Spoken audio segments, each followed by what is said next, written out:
The shovel was the only sound in a world gone silent. It struck the hard, sun-baked earth with a percussive grunt, a rhythm of pure misery. Scrape, lift, toss, scrape, lift, toss. Jacob's back screamed, his shoulders burned, but the pain was a welcome distraction from the hollowness that had carved out his insides. Each shovelful of dirt was a final word in a story he could no longer bear to read. His homestead, once a bastion of hope nestled high in the granite teeth of the Sierra Madres, had become a tomb. The wind, which used to carry the scent of pine and his wife's laughter, now only seemed to whisper one word: alone. Dust coated everything inside the small cabin, the rocking chair his Mary had loved, the small stack of books she'd been teaching their son to read, the cold and empty hearth. For 2 years since she'd been taken by the fever, he and the boy, Samuel, had been ghosts in their own home. Now, there was just him. He paused, leaning on the shovel handle, and looked at the hole. It was small, agonizingly small, a child's size. The raw red earth gaped at the brassy, unforgiving sky. He'd chosen a spot under the lone sentinel pine at the edge of his property, the same one where he and Mary had carved their initials a lifetime ago. It felt right, or as right as anything could feel in a world that had tilted so far off its axis. He didn't cry. The tears had dried up somewhere between finding Samuel pale and still in his bed at dawn and picking up this shovel. Now there was only the work. That's when he heard it. It wasn't the familiar sound of a coyote or the rustle of a deer in the underbrush. It was a sound he hadn't heard in years. The soft, rhythmic tap, tap, tap of a walking stick on the rocky trail leading up to his land, followed by the crunch of unsteady footsteps. Jacob's hand went instinctively to the Colt Peacemaker holstered at his hip, a relic of a former life he tried daily to forget. No one came up here. The trail was a treacherous, winding thing, known only to him. Traders kept to the valley floor, and the nearest town, Harmony Creek, was a full day's ride away. He had made it that way on purpose. Solitude was his only currency. He straightened up, narrowing his eyes. Through the shimmering heat haze, a figure resolved itself. A tall, gaunt man in the black, dust-caked attire of a preacher. The man moved with a painful slowness, one hand sweeping the ground before him with a long, gnarled stick, the other held out as if to feel the air itself. He was blind, a blind man, climbing a mountain trail to a dead man's ranch. The absurdity of it was so profound, it almost felt like a hallucination brought on by heat and grief. Jacob remained silent, a statue of sweat and grime, watching the preacher's torturous approach. The man stumbled, caught his balance, and kept coming, guided by some unseen map. He finally reached the edge of Jacob's cleared land and stopped, his head cocked as if listening for a heartbeat in the silent air. "Hello, the house," the preacher's voice called out. It was raspy, dry as the dirt at Jacob's feet, yet it carried a strange resonance. "Is there a soul here? I seek the home of Jacob Vance." Jacob didn't move. He didn't breathe. He was a stone. Go away, he thought. Vanish. Leave me to my work. This is a place of endings. The preacher seemed to sense his presence. He turned his head slowly, the milky, unseeing eyes fixing on the spot where Jacob stood. It was uncanny, like the man could see not with his eyes, but with his skin. "I know you are there," the preacher said, his voice softer now, but no less firm. "I can hear the grief coming off you like heat from a blacksmith's forge. I am here because of the boy. I am here because of Samuel." The name struck Jacob like a physical blow. He felt the blood drain from his face. No one knew Samuel's name up here. No one. His grip tightened on the shovel handle until his knuckles were white bone. "You've got no business here, preacher." Jacob's voice was a low growl, rusted from disuse. "Turn around and go back the way you came. There's nothing for you here." "Oh, but there is," the preacher replied, taking a hesitant step forward, his stick tapping against a loose rock. "There is everything for me here. The Lord has guided my steps up this difficult path for a singular purpose. I was sent to offer comfort, to say the final words." He paused, and his next words were delivered with a quiet, unshakable authority. "And I will not leave until you let me see the boy." A hot, dangerous anger flared in Jacob's chest. "See him," he snarled, taking a step toward the preacher. "What good are your eyes, old man? There's nothing to see but God's cruelty. Now get off my land before I make you." The threat hung in the dead air between them. The preacher didn't flinch. He simply stood, his thin shoulders squared, his face a mask of serene determination. A low rumble echoed from the distant peaks, a promise of a coming storm. The sky, which had been a clear, cruel blue, was beginning to gather bruised-looking clouds on the horizon. "Your anger is a wall, Jacob Vance," the preacher said calmly. "You have built it stone by stone to keep the world out. But I am not the world. I am a humble servant, and I have a message for your son." He took another slow step. "I demand to see him, not for my sake, for his." There was something in the preacher's tone, a certainty that defied logic. It wasn't a plea. It was a command wrapped in the cloth of faith. Jacob looked from the blind man to the small, gaping hole in the earth. He thought of the cold, still form of his son inside the cabin. What harm could it do? What did anything matter anymore? Letting the man in was easier than the effort of throwing him out. It was a choice born of pure exhaustion. With a sigh that seemed to pull up the last of his strength from the soles of his boots, Jacob tossed the shovel to the ground. It clattered against the rocks, the sound unnaturally loud in the growing silence. "Fine," he bit out. "Come, see what's left. Then you will leave me to my work." He turned without waiting and strode toward the cabin, the floorboards groaning under his weight as he pushed open the heavy door. He didn't look back to see if the preacher was following. He didn't need to.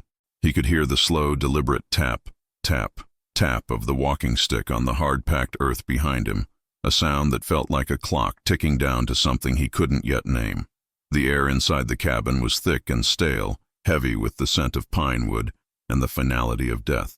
A single beam of dusty light from a grimy window pane cut through the gloom, illuminating the small cot against the far wall.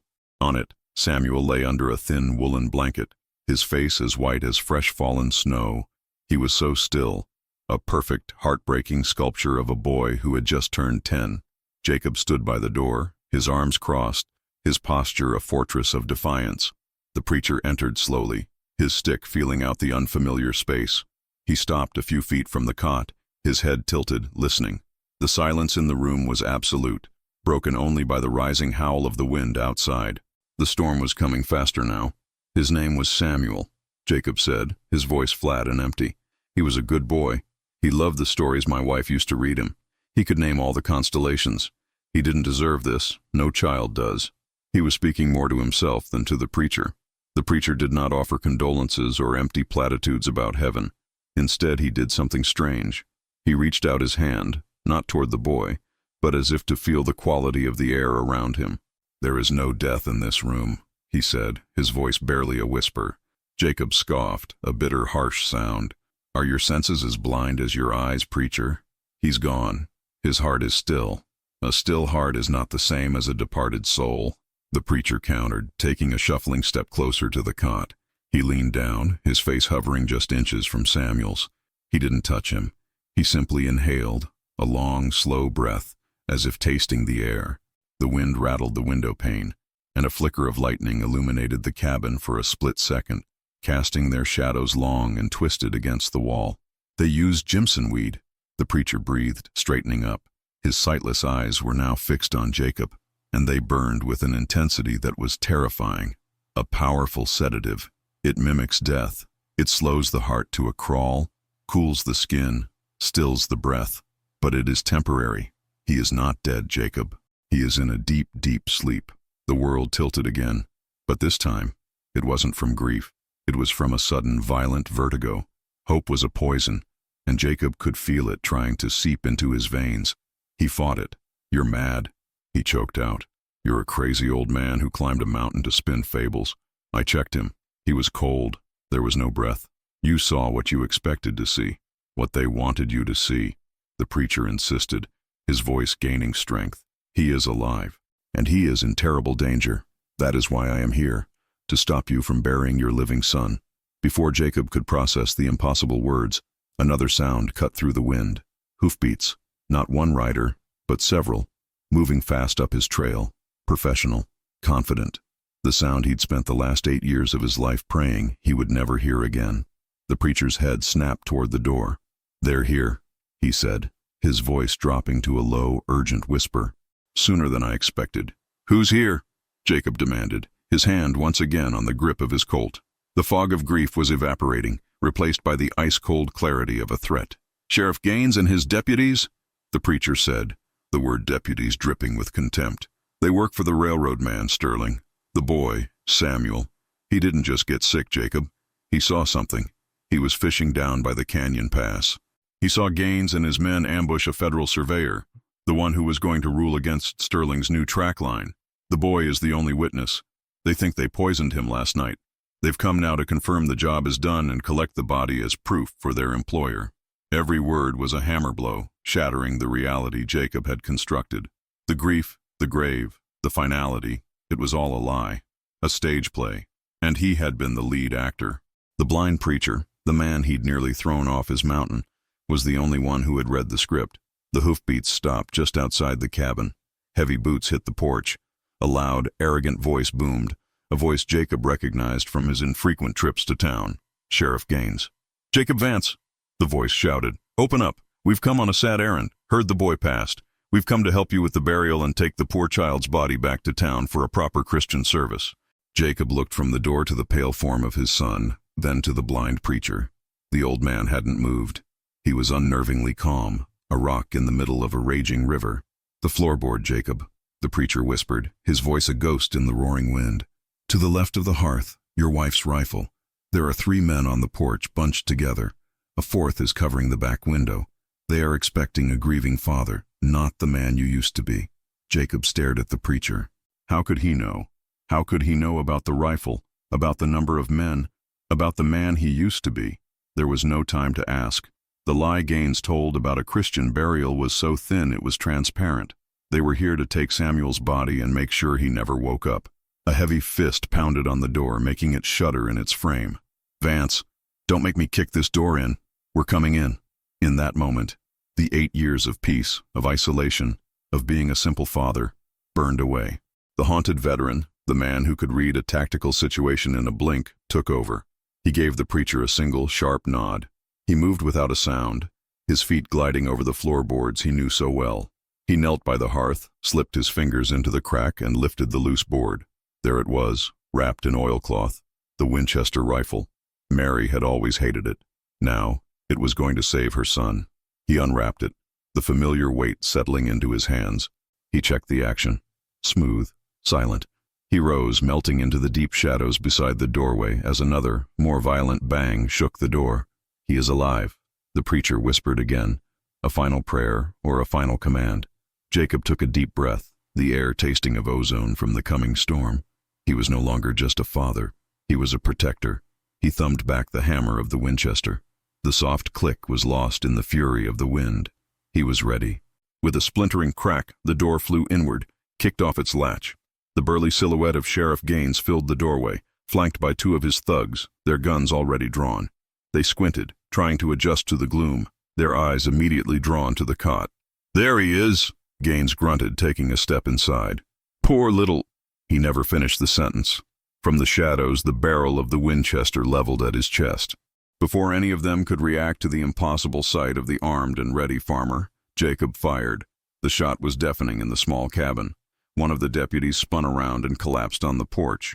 Jacob worked the lever action in a blur of motion, the spent cartridge ejecting as he pivoted. He fired again.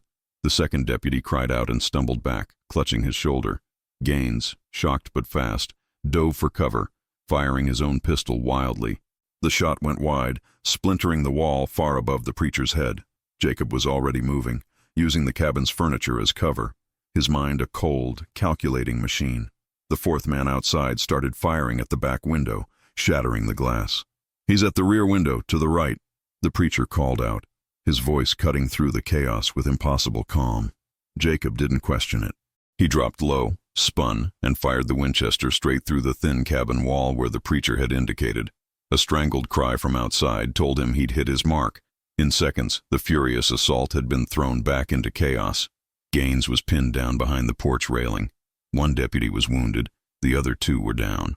A tense silence fell, broken only by the groans of the injured man and the howling of the wind. It was a victory, swift, brutal, and complete. Jacob knelt, his heart pounding, the smell of gunpowder sharp in his nostrils. He had protected his home.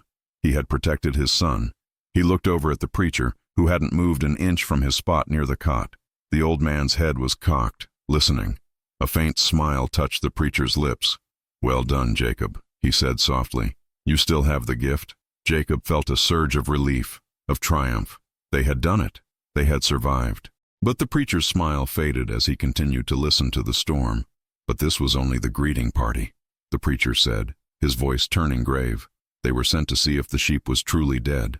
Now the wolves know the shepherd is home. He lifted his head, his sightless eyes looking through the wall, out into the distance. And I hear them coming now.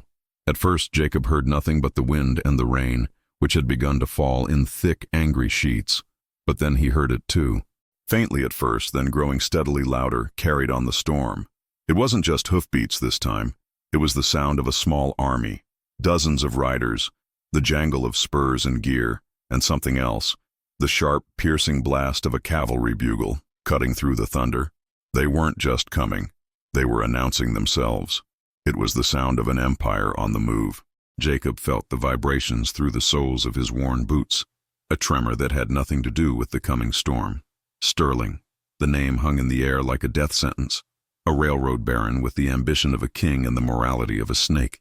A man who bought and sold souls as easily as he laid track. This wasn't a posse anymore. This was an extermination. He looked at the preacher, this strange, blind prophet who had walked into his nightmare. How? Jacob asked, his voice low and tight. How do you know all this? Because Harmony Creek is my flock, Jacob, Elias said, his voice a low counterpoint to the rising wind. And a shepherd must know the wolf. Sterling has been bleeding our town dry for 2 years. He promised prosperity, a station, a future. Instead, he brought chains. He owns the sheriff, the bank, the freight office. His men walk our streets like an occupying army.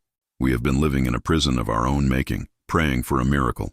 Elias took a shuffling step closer, his empty eyes seeming to bore right through Jacob.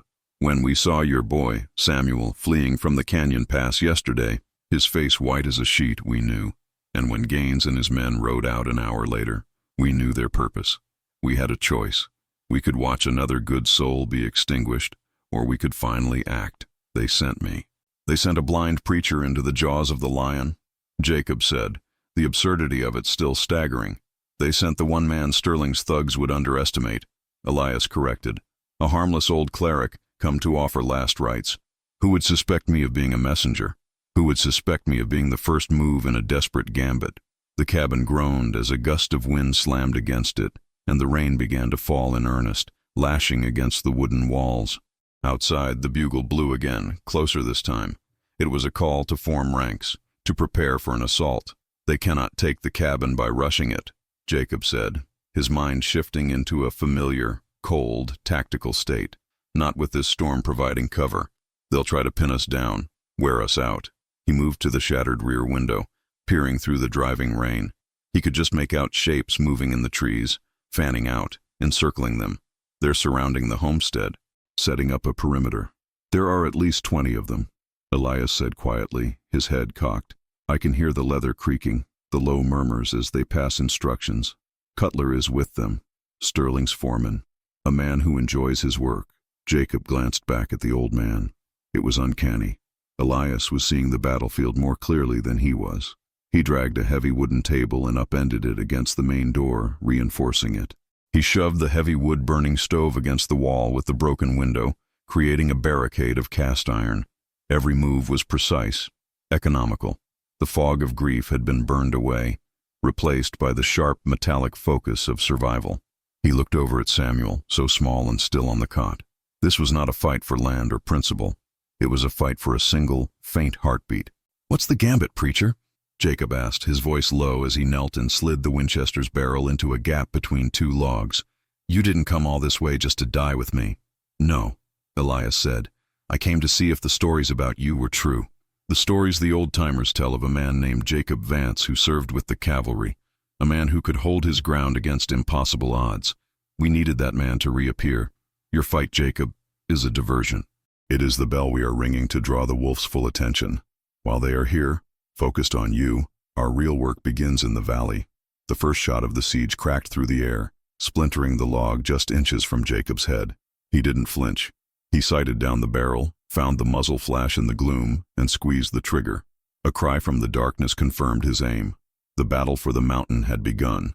For hours, the world was nothing but thunder, rain, and gunfire. The cabin became a living thing. shuddering and groaning under the onslaught. Bullets chewed through the walls, sending splinters of wood flying like shrapnel. Jacob moved like a ghost within the small space, a deadly dance of firing, reloading, and repositioning. He was a phantom, always firing from a new location, making his single rifle sound like three. And through it all, Elias was his eyes. "2 men creeping up on the east wall near the woodpile," the preacher would murmur, his head tilted. Jacob would pivot and fire 2 shots through the wall, rewarded by shouts of pain and surprise. "Cutler is circling to the west. He's trying to get an angle on the hearth," Elias would whisper. Jacob would slide to the other side of the room, ready and waiting. They were a strange, impossible team. The soldier who had fled the world, and the preacher who could see its darkest corners without eyes. They held back the tide through sheer grit and an almost supernatural synergy. The attackers, frustrated and soaked, were taking casualties. They were used to bullying unarmed farmers, not fighting a veteran waging a one-man war. As the deepest dark of night settled, the firing subsided. The storm raged on, but the human violence paused. Cutler was regrouping his men, waiting for the dawn. A temporary reprieve. Jacob used the lull to check on Samuel. He knelt by the cot, placing a hand on his son's forehead. It was still cool, but he prayed that there was a trace more warmth than before. The boy's breathing was still imperceptibly shallow, but it was there, a fragile thread of life in a world determined to snap it. He adjusted the blanket around Samuel, his rough, calloused hands suddenly gentle. He looked over at Elias, who sat on a low stool near the hearth, his back straight, his face a calm mask in the flickering lantern light. "You never told me why this is so personal for you, preacher," Jacob said, his voice softer now. "This isn't just about your flock, is it?" Elias was silent for a long moment, the only sounds the drumming of rain and the crackle of the small fire Jacob had managed to build in the hearth. "No," he finally said, "it is not." He turned his face towards Jacob, and the serene mask seemed to crack, revealing a glimpse of an ancient, deep-seated pain. "My name was not always Elias. A lifetime ago, in a city far from here, I was a lawyer named Edward Alistair Finch. I was good at my work, too good. I represented a group of families whose homes stood in the way of a new factory being built by a young, ambitious tycoon, a man with limitless funds and no conscience. His name was Sterling." Jacob listened, motionless, as the preacher's story unfolded. "I beat him in court," Elias continued, his voice barely a whisper. "I proved his deeds were fraudulent, his methods criminal. I saved those homes. It was the proudest moment of my life. 2 weeks later, on a dark city street, I was ambushed. They didn't want to kill me. They wanted to break me. They held me down and they took my sight. With acid, Sterling couldn't defeat my mind, so he destroyed my world." He fell silent, the unspoken horror of the memory filling the small cabin. "I lost everything," Elias said, his voice regaining its strength. "My career, my purpose. I wandered for years, a ghost full of hate. It was in that darkness that I found a different kind of light. I became Elias.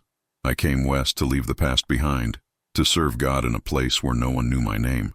Imagine my despair when I arrived in Harmony Creek, only to find my personal devil had already turned it into his own private hell. I knew then that my journey was not an escape. It was a pilgrimage. God did not lead me here to hide. He led me here to finish the fight I started all those years ago." The revelation settled over Jacob with the weight of destiny. This wasn't a random convergence of events. It was a reckoning, decades in the making. He was not just a pawn in the town's plan. He was a weapon in the preacher's personal war. "So what is this work you mentioned?" Jacob asked. "The work the town is doing while we keep Sterling's dogs busy?" "For months," Elias explained, "we have been gathering proof, secretly copying Sterling's ledgers from the freight office, collecting sworn statements from men he's ruined, mapping his illegal land grabs. The murdered federal surveyor had a copy of the original territorial maps. The ones that prove Sterling's claims are all fraudulent.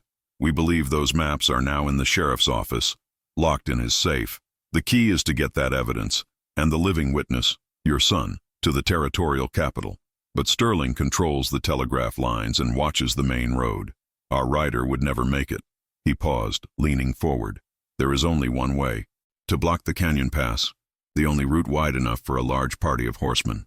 It would trap Sterling's forces here, on this side of the mountain, for days. It would give our rider the time he needs to break through on the old northern trail. Block the pass, Jacob said. You'd need a mountain of dynamite for that. A faint, grim smile touched Elias's lips. Sterling, in his arrogance, provided it for us.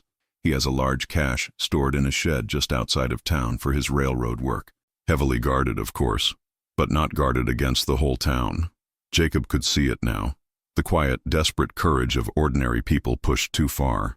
And who is leading this? A man you would not expect, Elias said.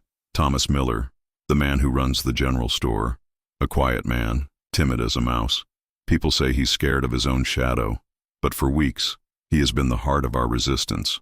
He coordinated the gathering of evidence. He devised the plan. And he volunteered for the most dangerous part, the dynamite. Jacob breathed. Someone has to get it out of the shed and to the pass. And someone has to light the fuse, Elias confirmed.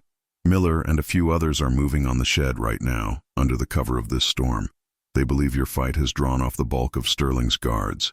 They are risking everything, Jacob. On you. Your stand here has fanned a spark of hope into a flame. You've reminded them that one man, standing for what is right, can make a difference. You've given them the courage to become heroes. Jacob looked at his hands, the hands that had dug a grave just that morning. Now they were holding a fortress, defending a future he didn't know he had, and inspiring a quiet storekeeper to become a legend. The weight of it all was immense, heavier than any grief. He was no longer alone in his fight. He was the tip of a spear, wielded by an entire town that had decided, as one, to be silent no more. The first hint of gray light began to seep through the cracks in the walls. Dawn was coming, and with it, the final assault. Jacob could hear Cutler outside, barking orders, his voice raw with frustration. They were forming up for a final desperate charge. They would try to overwhelm the cabin with sheer numbers. They're coming, Jacob said, his voice grim. He checked his ammunition. 5 rounds left for the Winchester. 6 in his Colt. It wasn't enough. Then we must hold, Elias said, his voice as calm as a summer pond. He rose to his feet. We must give Miller his time. As if summoned by his words, a new sound began. At first it was just a low rumble, different from the thunder. It grew rapidly, a deep, earth-shaking concussion that vibrated through the floorboards. Jacob and Elias looked at each other. Then, from the direction of the valley, a tremendous boom echoed across the mountains, so powerful it momentarily silenced the storm. Jacob scrambled to a crack in the wall. In the growing light, he could see it. A massive plume of rock dust and black smoke was billowing up from the canyon pass miles below. A whole section of the canyon wall had collapsed, filling the pass with thousands of tons of rock and earth. It was completely, utterly blocked. A cheer, raw and hoarse, escaped Jacob's lips. "They did it!" he yelled, a grin splitting his face. "The preacher was right. They did it!" Outside, the reaction was confusion, then fury. He could hear Cutler screaming questions. Then another sound drifted up from the valley floor. The distinct sound of a single horse, galloping hard, not towards them, but north, away from the chaos. The rider, carrying the town's hope, was away. Their victory was short-lived. A new voice cut through the air, cold and sharp with fury. "Forget the pass. Kill them. Kill them all. I want that cabin turned to splinters." Through the rain, Jacob saw a new figure on a magnificent black horse. The man was dressed in fine city clothes, now soaked and mud-splattered, but his bearing was one of absolute command. Sterling, the devil himself, had come to watch the kill. Enraged at being outmaneuvered, Sterling drove his men forward in a suicidal wave. "Now!" he screamed. "All of you now." The final charge began.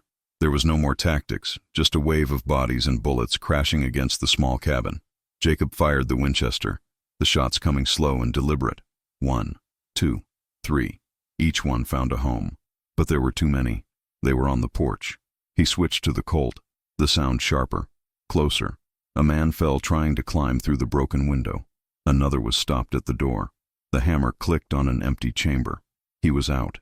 The heavy table at the door shuddered as bodies slammed against it. The wood began to splinter. This was it. The end. He looked over at Samuel, a wave of profound sorrow washing over him. He had failed. And then he heard it. A new sound. Not from the valley, not from Sterling's men. It was from the woods behind the cabin. A single powerful voice roared, "For Harmony Creek!" Suddenly, the trees erupted with gunfire. Not the disciplined shots of Sterling's men, but the sporadic, thunderous booms of hunting rifles and shotguns. A dozen men dressed in simple farmers' clothes charged out of the woods, their faces grim with determination. Leading them was a giant of a man swinging a blacksmith's hammer, a terrifying vision of righteous fury. The townsfolk, they hadn't just blocked the pass. They had used the old trails to circle around and join the fight. Sterling's men, caught completely by surprise, their flank exposed, were thrown into chaos. Their charge on the cabin faltered as they turned to face this new, unexpected threat. The blacksmith and his men fell upon them, not soldiers, but fathers and husbands fighting for their homes, and they fought with a ferocity that Sterling's paid thugs could not match. Seeing his chance, Jacob kicked the broken table away from the door and launched himself outside, his empty Colt held like a club. His eyes found Sterling, who was trying to wheel his horse around in the mud and confusion. Jacob lunged, grabbing the reins, and hauled the stunned railroad baron from his saddle. Sterling crashed to the ground, his fine coat covered in mud. He scrambled for a pistol tucked in his belt, but Jacob was on him, kicking the gun away. Sterling looked up, his face a mask of disbelief and rage. "Do you know who I am?" he spat. "I know exactly who you are," Jacob said, his voice deadly calm. He didn't hit him. He didn't kill him. He just stood over him, the victor, as the men of Harmony Creek subdued the last of his private army. The fighting was over. In the sudden, ringing silence, broken only by the soft hiss of the rain and the groans of the wounded, a small voice came from the cabin doorway. "Pa?" Jacob spun around. Samuel was standing there, pale and unsteady, but on his own 2 feet. He was awake. He was alive. The world, which had been a whirlwind of violence and fear, snapped into sharp, perfect focus on the face of his son. Jacob ran to him, scooping him up in an embrace so tight it was as if he could physically press the boy back into the world of the living. Weeks later, the sun shone down on a different world. The town of Harmony Creek was bustling. Sterling and his men, including the disgraced Sheriff Gaines, were in the hands of the territorial marshals, their empire of fear dismantled by a sheaf of papers and the testimony of one brave little boy. The railroad they were building was now under federal control, set to be completed on a route that served the people, not one man's greed. The hole Jacob had been digging beneath the sentinel pine was filled in. In its place, the children of the town, led by Samuel, had planted a young sapling, a symbol of new life. Jacob was no longer an outsider. He and Samuel spent their days in town, helping the blacksmith reshoe horses, helping Thomas Miller, the quiet storekeeper turned town hero, restock his shelves. Their cabin on the mountain was still home, but it was no longer a tomb of solitude. It was a haven they returned to after a day spent among friends. One evening, as the sun set, casting long, golden shadows across the valley, Jacob stood with Elias on the porch of the general store, watching Samuel play with the other children in the street. "He healed you, you know," Elias said quietly, his head turned toward the sounds of laughter. "The boy. You thought you were saving him, but he was saving you all along." Jacob looked at his son, his heart full. He had gone to the mountain seeking peace and found only loneliness. He had faced death and found a reason to live. He had stood alone, and in doing so, had discovered he was part of something unbreakable. The town, the preacher, his son, they were all a part of him now. He was finally home. The courage of one man had awakened the strength of a community. They had faced down the darkness together, and in their shared victory, they had forged a bond stronger than any railroad steel. The spirit of the West lives on in tales like these. To hear more stories of unlikely heroes and the communities they inspire, subscribe to our channel and become a guardian of their legacy.